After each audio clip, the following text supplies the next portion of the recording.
زازان نام کا ایک گویا تھا، بغداد میں گاتا تھا، آواز بڑی سریلی تھی، بڑے لوگ اس کے گرد جمع ہو جاتے. حضرت عبداللہ ابن مسعود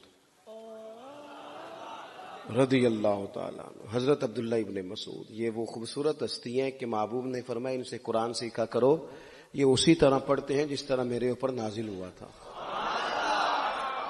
حضرت عبداللہ ابن مسعود رضی اللہ تعالیٰ عنہ صحابہ میں مفتی، صحابہ میں قاری، بڑے آدمی. حضرت عبداللہ ابن مسعود ایک دن گزر رہے تھے کسی مقام سے جہاں بھی وہ رہتا تھا، تو وہاں اللہ معاف فرمائے گانے بجانے کی مجلس سجی ہوئی تھی، وہ گا رہا تھا. آپ گزرے تو کانوں میں ہلکی سی آواز گئی. قریب ایک شخص سے پوچھا یہ کون ہے، کس کی آواز ہے؟ کہا حضرت یہ زازان نام کا ایک گویا ہے. وہیں کھڑے کھڑے درد سے کہنے لگے کتنی سونی آواز ہے، کاش یہ قرآن پاک کی تلاوت کرتا، اتنی خوبصورت آواز ہے، کوئی تو ہو نا جو اس درد سے بات کرے، کاش یہ قرآن پاک پڑھتا. اور پھر دعا مانگتے آگے تشریف لے گئے. وہ جوان تھا، فارغ ہو کے باہر نکلا، لوگوں کا رش تھا.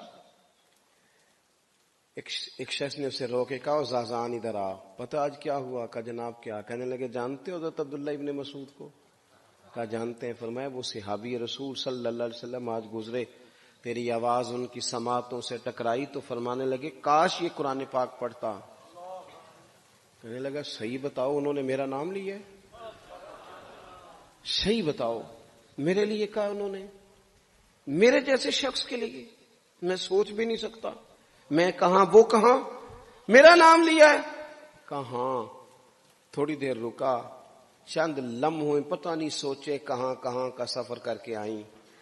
وہ ساری سوچیں درد بن کے آنسو بنی، اور پھر آنسو داڑھی پہ ٹپکے چہرے پہ آئے. پھر لوگوں سے پوچھنے لگا گھر کا پتہ بتاؤ گے؟ کہا وہ فلاں جگہ پہ موجود ہیں. دوڑا گیا، دروازے پہ دستک دی، حضرت عبداللہ ابن مسعود آئے. کہا کون ہو بیٹا؟ کہنے لگے حضور میں وہی ہوں جس کے بارے میں آپ نے کہا تھا کاش یہ قرآن پڑھتا. میں آ گیا ہوں، پڑھا دے مجھے قرآن پاک، پڑھا دے. کوئی بیٹھا ہوا مجھے دور دعا دیتا ہے، میں ڈوبتا ہوں پر سمندر اچھال دیتا ہے. کسی سے تو آپ پیغام حق کہیں، کسی کو تو دعوت خیر دیں، یہ سب سے بڑا بھلا ہے. اگر کسی بد اخلاق کو با اخلاق کر دو گے نا، اس کی بیوی سکون میں آ جائے گی، اس کی ماں آرام سے سونے لگے گی، اس کا باپ کہے گا وہ حد ہو گئی، میرا پتر ٹھیک ہو گیا ہے، تمیز سے بات کرنے لگا ہے. بچے پریشان ہوتے ہیں. بچے، میں بیٹھا تھا کھانا کھا رہا تھا گھر میں، تو میرے گھر والے کہنے لگے مدرسے کا کوئی بچہ باہر ہے، بڑا سخت رو رہا ہے. میں نے اس کو بلاؤ، کسی استاد نے ڈانٹ دیا ہوگا. تو بچہ میرے پاس ہے تو اس کا وجود کانپ رہا تھا. میں نے کہا پتر کیا ہوا؟ کہنے لگا پیر صاحب وہ میری امی تھی ابو کار فیر پہ لڑ دینے، کرو فون آیا ہے.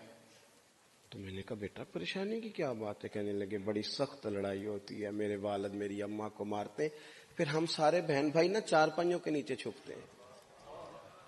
تو وہ دور ہے اس وقت، تو 1.5 گھنٹے کا فاصلہ ہے، دور ہے میرا گھر، پر پتہ نہیں ہمارے گھر کیا ہو جائے گا. پیر صاحب آپ دعا مانگے نا، آپ دعا کریں نا.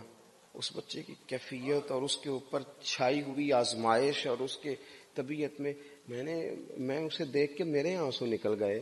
کچھ دنوں کے بعد میں نے اس کے باپ کو بلایا. میں نے کہا خدا کے بندے، تیری انا اور تیری بیوی کی انا اتنی سخت ٹکراتی ہے کہ تیری اولاد پیس کے رہ گئی. کاش تو رسول اللہ کی اس صفت سے آگاہ ہوتا کہ خدا کے بندوں کو معاف کر دو، اللہ تمہیں معاف فرما دے گا. کاش تمہارے اندر وہ کیفیات ہوتی. تمہارے بچے میلوں دور رہ کے بھی تڑپتے ہیں کہ جانے گھر میں. کیوں؟ اس لیے کہ گنجائش نہیں دلوں میں، کوئی اخلاقی تعلیم نہیں. ہم نے اپنے گھروں کو خود اپنے ہاتھوں سے اتنا آزمائش کا گھڑا بنا لیا ہے. لڑائیاں، جھگڑے، مصیبتیں. کیوں؟ کہ پیسوں کی تو تبلیغ روز ہوتی ہے کہ کمانے چاہیے، مال کی تبلیغ روز ہوتی ہے، درد نہیں بٹتا، اخلاق کی بات نہیں ہوتی. او سجنوں، ہمارا غریب گھر تھا اور میرے ابا جی جب گندم کا سیزن ختم ہوتا گھر میں لے کے آتے تو ہمارے گھر کے سین میں کھڑے ہو کے فرماتے لو پتر کسی دا گھر وال نہیں تکنا, میں دانے پاتے نے پھڑولے تھے تو تہاڈی ماں نے اچار پا دیتا ہے, آپ پرواہ نہیں. اس سادگی کے ساتھ, اس آسانی کے ساتھ گزارا ہوتا تھا. میں نے ایک دفعہ کہا, میں نے کہا ابا جی لوگ بڑا بڑا پیغام دیتے ہیں پیسے کماؤ پیسے, آپ نہیں دیتے پیغام, چلیں یہ بتا دیں کوئی شے پسند نہیں کھانے میں؟ کہنے لگے بیٹا بھوک لگی ہو تو ہر شے پسند, نہ لگی ہو تو نخرا ہی نخرا. اگر طلب ہوگی تو یہ بھی تمہیں نفع دے گا, لیکن اپنے گھر میں سکون رکھنا, اطمینان رکھنا, اس ٹینشن سے اپنے ایک دوسرے کو اخلاق کا سبق پڑھائیں, دلوں کی نرمی کا درس دیں, تھوڑی سی کوشش کریں جس سے ہمارے گھر بچ جائیں. اور اگر کوئی بندہ گناہگار نظر آئے تو اس پر تنقید نہ کریں, تنقید نہ کریں, مجھے صحیح بتانا دل پہ ہاتھ رکھ کے. خدا نہ خواستہ کسی کا بچہ بچی معاذ اللہ, اللہ بچائے سب کو, بگڑ جائے تو کیا وہ چوک میں کھڑے ہو کے چسکے لے لے کے بتائے گا کہ بچہ میرا بگڑ گیا؟ بولو سارے, بولو جلدی سے. تو پھر پڑوسیوں کا بچہ بگڑا ہے تو پھر چسکے کیوں لیے؟ گلی میں کسی کی بیٹی سے معاذ اللہ خدا نہ خواستہ کوئی ایسی غلطی ہو گئی تو جگہ جگہ باتیں کی, تیاں سانجیاں نہیں ہوندیاں. اپنے بچے کے بارے میں جب تو کہتا ہے چھپ جائے بات, دیکھنا. حضرت سیدنا جنید بغدادی کہتے ہیں میرے ماموں تھے حضرت سری سختی, میں اپنے ماموں سے ہی بیعت تھا, انہی کی خدمت میں رہتا تھا.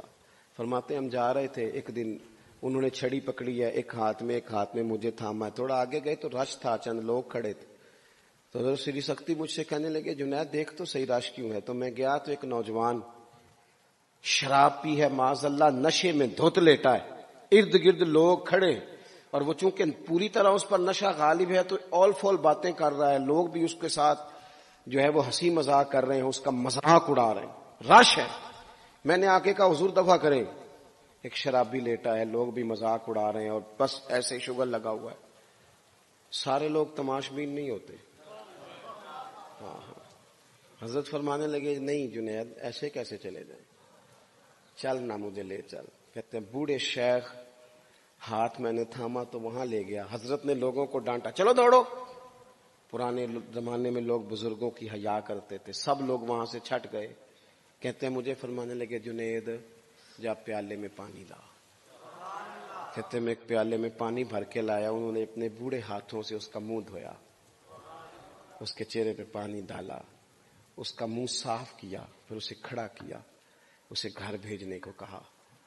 کہتے ہیں وہ وہیں ایک کونے میں سائڈ پہ ہو گیا تو حضرت نا منہ دھو کے نا تھوڑی دیر چپ کر گئے.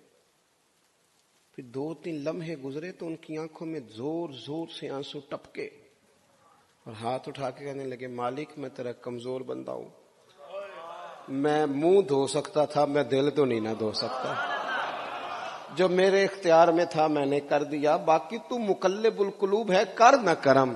یہ کسی ماں کا بیٹا ہے, کسی خاتون کا شوہر ہے, او بھائی جو نشے پہ لگ جائیں ان کے بچے باپ کے ہوتے ہوتے یتیموں جیسی زندگی گزارتے ہیں, لوگوں کے مانگ کے کپڑے پہنتے ہیں. کسی نے کہا تھا اگر دشمن سے زیادہ بدلہ لینا ہو تو اسے قتل نہ کرو, نشے پہ لگا دو. معاذ اللہ, اتنا لوگوں نے, کتنا عام نشہ ہو گیا. کہا اللہ میں نہ منہ دھو سکتا ہوں, دل نہیں, دل تو دھو سکتا ہے, دھو دے. کہتے ہیں یہ کہہ کہ حضرت اٹھے تو میں نے عرض کی حضور ویسے منہ دھویا کیوں آپ نے؟ تو فرمانے لگے اس لیے دھویا ہے کہ جب تک منہ سے بدبو آتی رہے گی جتنے لوگ سونگتے رہیں گے اس کے شرابی ہونے کے گواہ بنتے رہیں گے. میں نے اس لیے دھو ڈالا ہے کہ ہو گئے پیچھے جو ہو گئے مزید گواہ نہ بنے. حضرت سری سختی کہتے ہیں میں نے, حضرت جنید بغدادی کہتے ہیں میں نے اسی رات تہجد کے وقت اٹھ کے حضرت کو وضو کرایا, میں نے ان کا بازو تھاما, میں ہی ان کو مسجد میں لے کے گیا. کہتے ہیں جب ہم مسجد میں پہنچے تو وہ کل دوپہر والا شرابی ہم سے پہلے مصلی میں بیٹھا تھا. کہتے ہیں میرے دل سے آوازیں نکل رہی تھی شیخ دیکھ لو پھر مالک کتنا کریم ہے, آپ نے منہ دھو ڈالا تھا, رب نے دل بھی دھو ڈالا, کرم فرما دیا. کوئی ہو نہ جو ایسا کرے.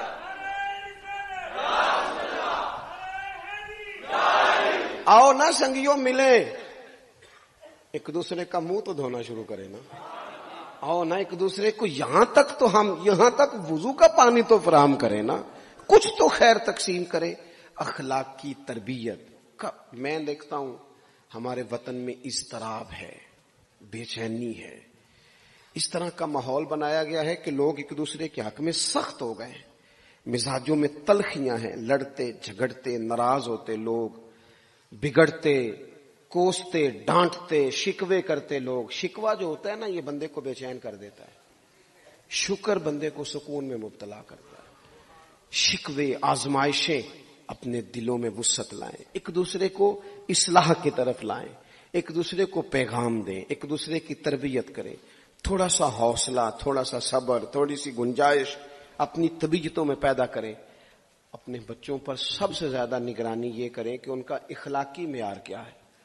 اگر میں اور آپ خدا نہ خواستہ بچوں کو صرف یہ تربیت دیں گے نا کہ وہ پیسہ پیسہ پیسہ پیسہ، شادیاں بھی پیسے دیکھ کے کریں گے، تو یاد رکھنا پھر ایک دن وہ یہ بھی کہیں گے کہ ابا کاش تو کو ڈھابے کا کام کرتا تو آج ہمارے پاس بھی پیسے ہوتے۔ پھر باپ سے بھی پیسوں کا ہی مطالبہ ہوگا، پھر لوگ ماں باپ بھی پیسوں کے لیے چھوڑ کے چلے جاتے ہیں۔ پھر جب آپ نے تربیت جس چیز کی تھی تو نتیجہ بھی تو وہی برآمد ہوگا۔ یہ تو نہیں ہو سکتا کہ بندہ بیج کوئی اور لگائے اور درخت کوئی اور نکلے، یہ ہو نہیں سکتا۔ اگر ہم اپنے باپ سے روز جھگڑا کریں گے 5 مرلے کے لیے تو یاد رکھنا پھر ہمارا بیٹا 1.5 مرلے کے لیے بھی جھگڑا کرے۔